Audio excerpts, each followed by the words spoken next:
My coaches, my service providers, my female entrepreneurs, do you have trouble selling? Does it kind of feel like, ugh, give you the ick every time you have to sell your services or your products? This is the episode for you. We are interviewing Karina Klaus. She's a psychologist, a self-trust coach for women in business. She is a former corporate recruiter turned entrepreneur, and now she can help you fall in love with sales. She blends psychology, nervous system science, and mindset work to make it feel safe and much more like you. So grab a cup of coffee and let's get moving. Hey, Karina, welcome to Tribe of Unicorns. It's so nice to have you here. Hello, hello. Thank you so much for having me. So where are you right now? Are you Portugal? Yes, I'm located in a beautiful Portugal in Europe. I've only been to Portugal because I missed a flight. And we were in Lisbon and we had the best Indian dinner that evening. What part of Portugal are you in? I'm actually very close to Lisbon. Oh, nice. Yes, I can only recommend it. I came here about 4 years ago. I fell in love and I didn't want to leave, so I'm still here. So nice. So what is it actually that you do?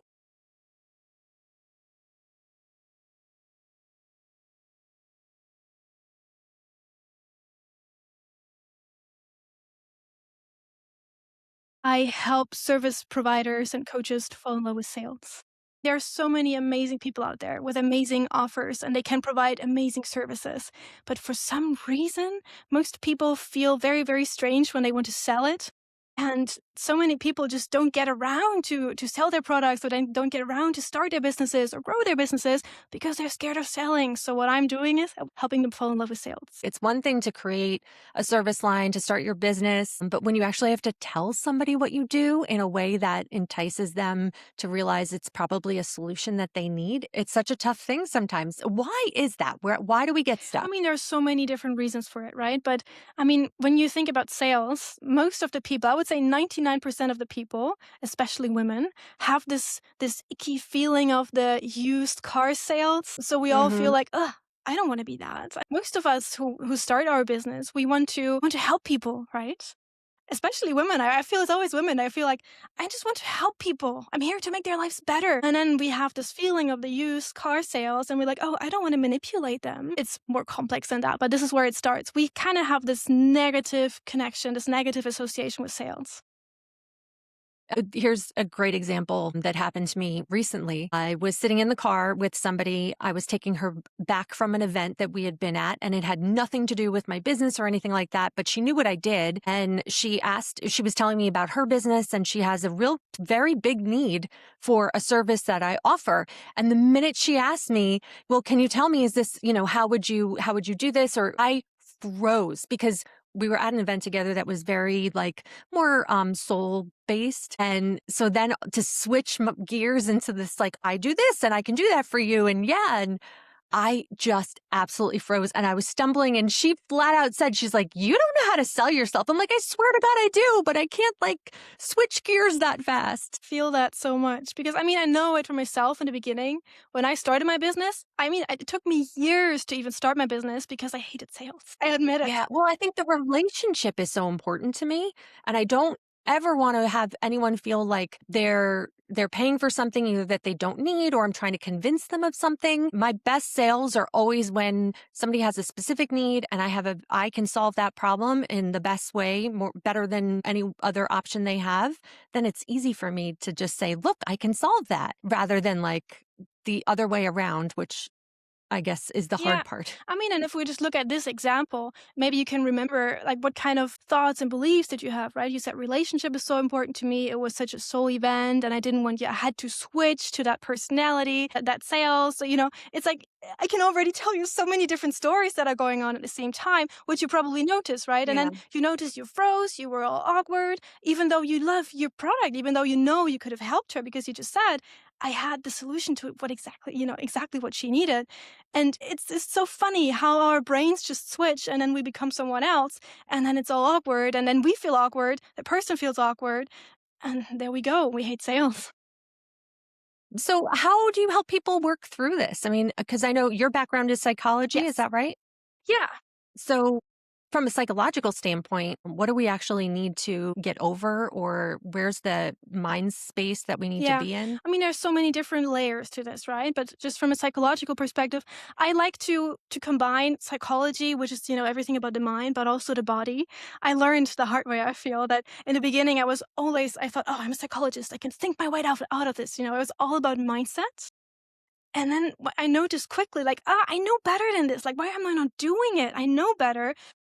What's the next best thought I could think? And then I realized, okay, wait a minute, I'm not feeling it. I'm feeling awkward. This feels strange. As you said, I froze. And that's very much nervous system related also. So I always combine the mind and the body regarding like the nervous system, because as soon as you notice you feel strange, you notice it's not just the mind, right? It's your body involved as well. And to me, it's always a combination. It's like these two go together. I always say that your body, your nervous system, if you think of a computer, is the hardware and your mindset is the software. So I think Mm. here, like, especially in sales, what I noticed is not just the software, because we all read somewhere, oh, selling is serving. Yes, but you're not feeling it, do you? So the idea is always, okay, what is it that's stored in my body? What do I believe about sales? So I work a lot with the subconscious mind. And what are the stories? It's very simple if you think about it. What are the stories you have about sales? Who do you think you have to be to sell? What are the BS beliefs you have about sales? Who do you think you would be? Who do you think the others see you at? And so it's all about the subconscious belief, the relationship we have with sales, but then also how that shows in the body. So what I like to do is I really reprogram your whole relationship with sales so that selling really becomes the most normal part of your business. Because if it's really just the most normal part of your business, it's no big deal. So you can just be who you are. And that energy, that's just being who you are, usually sells for you anyway. So at the end of the day, you sell without even selling, That's where we all want to right? get to, right? So you said you reprogram. How does that even work? How exactly? I don't know. To me, it's still magic. I work a lot Yeah. with energy psychology because, I mean, if we think about psychology, we know that at some. I mean, I don't know how deep I can go without confusing people, but it's really about the beliefs you have in your subconscious mind, right? So if we think of your conscious and your subconscious mind, there are different studies out there. Some studies say it's 80%, other people say it's 95% is your subconscious. So you're not even aware of it, because we always, the awareness we have is that, let's say, the tiny 5%, or let's make it bigger, that the 20% is still tiny. That's our conscious mind, right? That's our thoughts, that's our beliefs. But then we notice that in the subconscious mind, that's where everything else is stored. Or I like to, it's called programming. So we have programs that run on autopilot. If you go to it in a very, very, very basic level, it's like the fact that you're breathing, you don't have to remember, right? You're just breathing. Or you have these automations, like, my assumption is you go brush your teeth every evening without even thinking about it. It's just, of course, you brush your teeth because it's a habit, right? So all of these programs you have within you, that it's millions of those that are running on autopilot all the time, because your brain needs to conserve energy, so they're all running on autopilot. However, some of them are not very useful for you. For example, you have this idea that, well, selling is bad. I'm not a seller. I'm not manipulating people because I'm a good person. And that's when you run into problems, when you have conflicting ideas, right? You want to sell, your 5% wants to sell, and your 95% sales tells you, oh, we're not a bad person. So what I do is I'm reprogramming your subconscious beliefs so that you can actually do what you want to do. Do you do that through like meditation, exercises? I'm using energy psychology techniques. So it's not really Hmm. meditation, it's more of a reprogramming. It's not really hypnosis, but it's based on hypnotic principles. So you're fully awake doing that. But and that is like, the idea is that your conscious mind is, if you imagine that you're riding a horse, so maybe an elephant to have the size. The idea is Elephants. that your subconscious mind is the elephant and you're the rider. And as the rider, the elephant would always want it's like a faithful servant. Let's put it that way. However, sometimes there are misconceptions, or sometimes there are um, conflicting beliefs. So the elephant is confused. It doesn't really know what you want, because on the one hand, the rider tells, we're going to go to the left now, but the program is, no, no, no, we have to keep going straight. So in the techniques I use, it's very, very simple. Basically, you use the fact that you are the rider, that you make the decisions, and you teach the elephant to go different ways. So it's not meditation. It's a little bit hypnotic, even though you're fully aware all the time. Okay. That is so Yeah. cool. Um, but the what is the thing that you hear most often that is wrong about sales? And whether it be a story that, like, this is the best way to do it, or what is something that you hear all the time that you love to dispel? And there are two things, because if you look at this whole thing about, we're all about the feminine energy and the masculine energy, and I'm an energy psychologist. I'm all about energy. It just drives me nuts when people are just being told, "Oh, you just have to have a better strategy." Especially in that masculine energy world, in that bro science. Everyone tells you, here's the latest strategy. In 2026, the only way to sell is this. The algorithm has changed, so you have to do this. So it's driving me nuts that it's all about scripts, and you have to say this and you have to say that, because that leaves out this big emotional part of it, right? And then many people who I see, they feel like, okay, I just paid 10K for the best sales coach in this industry, so I must use these scripts and they're going to work for me. And then they read them, they read the scripts, or they try to use the strategy, and then I feel they're not feeling it, because they still think, oh, sales, okay. And then they sound all awkward. And then, as you said, they freeze, and then they become a person. They're trying to become that salesperson, and it's not going to work for them. So that is really one thing is, oh, you just need the next best strategy, because let's face it, in online business, I feel like sales strategies change every other week. To me, it's always the extremes, right? The other hand is all of these all-in feminine business coaches that tell you, oh, you don't need any structure. You don't need any strategy at all. You just need to get into receiving mode, and you just have to have it, it has to be easy, Manifesting. right? And I am all about that. Don't get me wrong. The thing is just that if you want to use that only, what people do is they hide in their little rooms with a little journal, and then they do their cute affirmations, and then they hope that people start recognizing them. It's also not going to work, right? Because it might work for, I would say, 1% of the world, because you really need a nervous system that has the capacity to really receive that kind of energy. But let's face it, most of us don't have that, because most of us still feel like, okay, am I using the right strategy? We're doubting all the time, and we hear outside noises all the time. We're confused all the time, and we all kind of believe that sales is BS. So we're somewhere in the middle. And this is really what I'm against. That when people feel like there's this only one strategy that's going to work for you, or you cannot use a strategy at all because you have to be all about energy. It's really about finding your way. It's about finding, what's most fun for you. If you can own it, if it's fun for you. I always say, when you play, it's a win-win for everyone, because when you play, it's fun for you, and it's so much fun for a client. I love that. Well, even on your website, I think the first thing I saw was like, getting to a place where you can sell, like you're talking about your favorite coffee Yes. shop. I love that, because that I will talk to the moon about, like, a product I love that I have nothing to do with, but, like, man, I'll sell that, because I think it's such a great thing. And I want someone else to know, like, hey, there's this thing that you should definitely check out, or a book that I love. When I saw that messaging, I was like, oh, that makes so much sense. Yeah, and it's true, isn't it? We all know that. We're raving fans about something, and we will sell it, right? Because we love it so much, that cafe, that book, and whatever, because there's no stakes in it, right?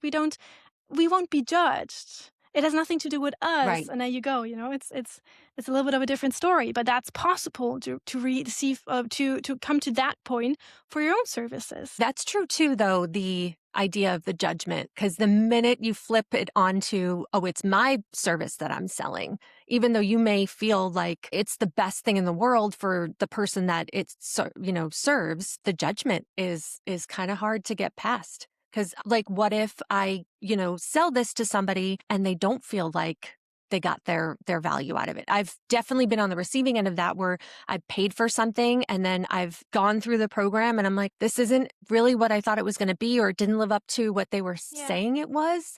And I think that definitely affects anybody that's been in that position before when they're trying Yeah, to sell their own thing. 100%.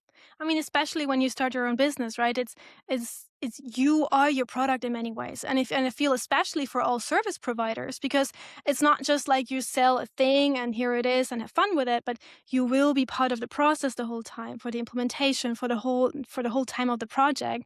So I feel for service providers is Right. even more, I mean, but coaches as well, right? It's more like a long-term decision. And you really have to learn Yeah. to sell yourself. And as you said, you have to be your own raving fan. That's very true. Yeah, I think the hard part for especially for somebody that's a coach, you're working with a person. My main business, I work with corporate. So it's a little bit easier because it's a team that is motivated to get something done and they know they have to do the work and they're usually being directed by, a senior level person who they have to do this. For a coach, I mean, it really is reliant on the person sitting across from you to actually do the work. And I think there's, at least for me, when I'm working on that side of what I do, it's always such a hard thing to think like, is this person actually going to do the thing that I'm telling them could work for them? Because it's kind of, you could be so confident about what you are offering, but there's still like this underlying, what if they don't do it? And then it's not going to work. How do you get over that? It is so very true. I mean, when you have bought a product or when you have bought a service and you weren't, it wasn't for you, my assumption is that you felt like, okay, I had a different expectation. Maybe I didn't go all in. I had my reasons, but that's you taking responsibility. That's you taking responsibility for yourself and knowing, well, I am the one who has to actually do the work here. If I have a coach and I want to learn something, the coach can guide me, but I cannot give my whole power away to that person. I am the one who actually has to do the work. So yes, I have also worked with coaches where I felt like, Yeah. okay, not for me, not worth it. But not once did I say, "Oh, but you are responsibility for my results," or I want my money back because I didn't get anywhere because I didn't move my butt." So the idea is really, for me, there I really feel is about speaking to the right clients, because as much as you want to, you cannot save everyone, and you cannot, and this is more in coaching, right? But you cannot do the work for the people. They have to do the work themselves. So I really only work with Right. people who are willing to take responsibility for themselves, which doesn't mean that I feel like I can do whatever I want to and, they're responsible. It has to be a match. But I always tell my clients in my one-on-one especially, look, I go all in for you. I meet you wherever you are, but you have to meet me halfway because I cannot do this myself. And Well, I feel you get a feeling for who will do the work and who will not. But I believe it's a little bit like a fitness studio. You can be a fitness trainer. You can provide the best gym for them, and people can go, but they have to do the work. And you can motivate them, but if they don't do the right. exercises, then it's not going to work, right?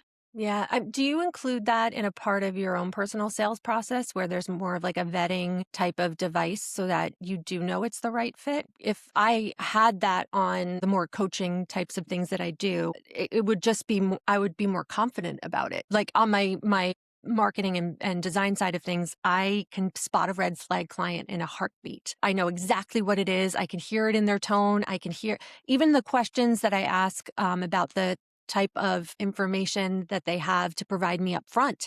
If they don't have it, I know this is not going to work. Is there something you do? Yes and no. For the one-on-ones, yes, because that's also a longer process, and you get to know each other a little bit. Yeah, I don't really do sales calls, but I do get to know calls, because I do feel that, especially in the one-on-one work where we do deep psychological work, it has to be a match.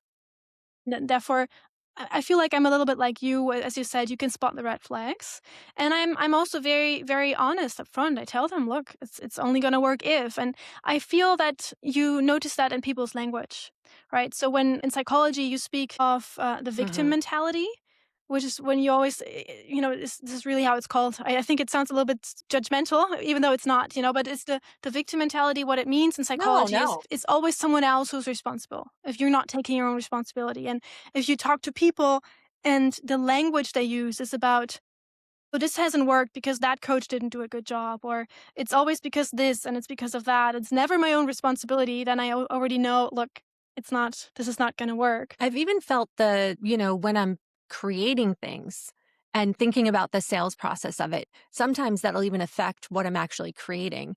to my detriment, where I'm like, actually, I don't know that I can sell this. So I'm not going to do this part of it. And this would be really hard to sell. So I think I'm just going to take that out too. Yeah. Well, I'm not a sales coach in that sense, right? I'm a sales confidence coach. I help people, but because most people who come to me already have done so many courses about sales, right? So I'm not teaching anyone strategy. However, as this is also part of the psychology behind it, because sometimes when you cannot get it done, when your perfectionism gets in the way, that's also an inside program, huh? Because if you don't get it done, you don't have to sell it. But what I always say and what I do for myself, and what I always also say to my client is really this idea of build this product for just one person. And I'm sure you've heard this before. You have that one dream client and you know exactly who she is or who he is. You know exactly what they like. So build that product for them. Yes, there will be tons of people who won't be able to use it. It will not be for them, right? But if you build it just for that person, it always helps you to get it done because you know she's going to be able to work with it. We were going back to talking about becoming a raving fan of your own product or service, whatever it is that you're selling, and I do also believe in the play aspect of things. So I think if you can kind of combine those two things, like something that you love doing that's really fun, and then provide that experience for the person that you're selling it Yes, to, that's kind of where the 100%. magic You know, lives, and right? that's what I say. I mean, I say I'm a sales confidence coach, but it's not really, it's never really about selling, right? Because it's always about how can you own your energy to the point that your energy is selling for you. Because that's exactly, you've been in a room and Mm, someone enters the room and you're like, ooh, that person, I want to learn from them. Like whatever it is they're teaching, I want to learn it because yeah. that person just has something about them. It's about that energy. Yeah, yeah, totally. I've been at workshops and, somebody walks on the stage and I'm already looking, what's their website? What do they do? How can I be a part of their world? Like, doesn't Exactly. even matter what they're selling. There's just something about that person that you just want to be around them and something, even just if they don't offer something that you need, in their words or, their writing, you just want to have that in your life, that some 100%. sort of And I mean, influence will rub sales, at the off. end of the day, sales is a skill, right? It's there are different strategies you can follow and it helps. I'm not saying you don't need a strategy, right? It helps if you have one because it gives you some kind of structure. But you can have the best strategy in the world if your energy doesn't carry it. It's not going to work for you because you'll be all awkward over the place and people will be like, who's that? you know? But if you have a really cool strategy Yeah. and you have that energy around you, it will do the sales for you. And really what I tell my people is I want you to walk in that room and feel I got something to sell here, and the best decision that you can make in your life is pay me to work with me. That's the best decision you can make. And I'm saying that in the most in the kindest way ever, right? I mean, obviously, we don't want to be judgmental or we don't want to be negative towards anyone. But if you feel like you got that in your heart, the idea of the best decision you can make for yourself is work with me, that does something with your energy.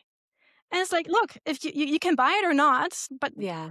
sucks for you if you don't. So that's kind of the idea. But this idea of I fully understand my product is not for everyone, but for the person who this is for, she will feel it because it's been created for her and because it's my energy that says, look, I got this amazing thing for you. And it's going to be the best decision of your life to do that. And even if that's a little bit exaggerated, but if you have that's the energy. If you have that within you, it will radiate. And the people will, at least they will pay attention. And then, Yeah. yes, sales is a skill. And if you then know, if you think about your messaging, who are you talking to? We talked before about powerful clients, clients who take responsibility or clients who are a little bit more in a victim mode. The way you speak to people, the language you use, addresses either one or the other. You can use a language that repels your power client, and you can language that attracts the wrong client or the right client. So it is a skill, 100%. But I believe you can only get to the point where you get Yeah. to master that skill if at least if you're open to selling, if you're open to the idea that you get something really powerful and it's the best decision people can make to have that, because then you're at a completely different playground. Yeah. Find that people get like kind of caught up in the ego all of it. Like that, what if they don't like me? Or the opposite side, Yeah. like, oh, I sound So much. People are so overconfident. scared to be rejected. And this is, at part that this is our, we are wired that way because, the human being is a social creature. And if we are rejected from the group, if we are abandoned, then we're in trouble, right? So it's also part, but this doesn't have to creep itself into every part of our lives, right? But we often combine it that way. So most people are very scared to be rejected. And people are very scared to be judged and then rejected. It's like it's a little bit of a detour. But I see that all the time. And I mean, especially in sales, I mean, I've hired in my former life. I was a recruiter, and I've hired so many salespeople. It has always been my specialty to work with salespeople. And when you talk about those, the people who make outbound calls, like hundreds of calls per day, they count on, look, 9 out of 10 calls will be no's, but I know the 10th is going to be yes. And it doesn't bruise their ego anymore, right? But this is what so many people, when they start their own business, it's not just a product they're selling, it's themselves they're selling in a way, and then it bruises your ego even more. Like, so it's really also learning about, look, it's, I like to say rejection is redirection. We all have these little things, but it's really something that you can learn. Yeah. When I started my business 25 some odd years ago, I was cold calling but I knew that I was calling printers because I knew a lot of printers didn't have in-house designers and I was freelancing and I was just starting. So I was cold calling printers and I was so confident because I knew I was really good at what I did. I knew that they probably needed me. And if they didn't, great. And I didn't care. And I was calling photographers because digital albums were not a thing. They were just starting to become a thing. And I was really good at layout. And I also super confident. I knew this was like a no-brainer. You need me. Here I am. Right? Um, And that is so cool because so many people already have that in them. It's just when they think about selling. I loved what you said in the beginning when you were in the car with that lady after that workshop. You felt like you were switching, right? And that's the thing, because you have yeah. this confidence in Yeah. you. You just need to find a way to translate that from where it is to your sales situations. Because you're right, it's a no-brainer. And that's what I said. You go into the room and you're like, Yeah. the best thing you can do for yourself is work with me. It's a no-brainer. Well, all right. So then, let's say you finally get to that point. You're confident. Then there's the point where you have to give them the price. And I often see people completely fall apart What do you when mean that is different? happens. So why is that different? Well, like why can we say like, yes, I can do this for you and you don't have much of an issue with that. But then they say, okay, how much does it Yeah, cost? And then you're like, because all the things, can they afford it? yeah, Am I priced too high? All of that starts to come into your head. It's definitely a different mountain, I feel like, to get over than the initial, yeah. this is what I do What and if why your it's price was a perfect for no-brainer you. too? Because sometimes people, when Mm, I ask people about their pricing, I feel like my clients, for example, I have many service providers, but also in the coaching industry, and it's always the price you can get behind, right? If you cannot get your whole system, if you cannot get behind your mhm. price, then yes, then it's going to be really weird to say it, right? But if that price is as much a no-brainer as your whole service is, then there you go. Then it will be the most normal part as well. But you can feel already, as you said, there are stories behind that. What if they cannot afford it? What if they feel it's not worth it? So those are all the stories that we will rewire, or that I am rewiring in the programs, is really the idea of, and it's so funny how you can tell just from this conversation. I think we came already up with like 15, 20 different stories that people have.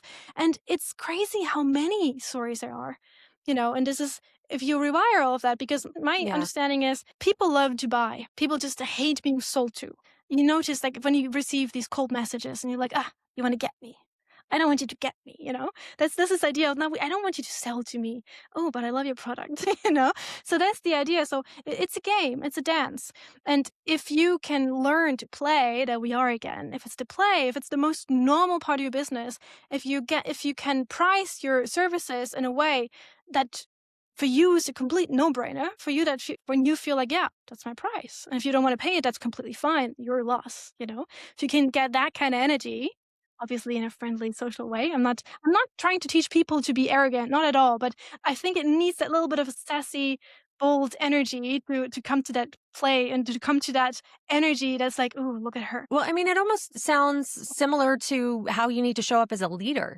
How do you see the two of those, being And a leader and a I salesman? feel at the end of the day, everything is like self-leadership, right? And I feel, especially for the people who start their own business, I come out of corporate as well. And most people who quit corporate is because they want to quit the structure. They feel like, I want to be my own boss. I want to do my own thing. And then they get out of corporate and they realize There's no structure. There's no leadership.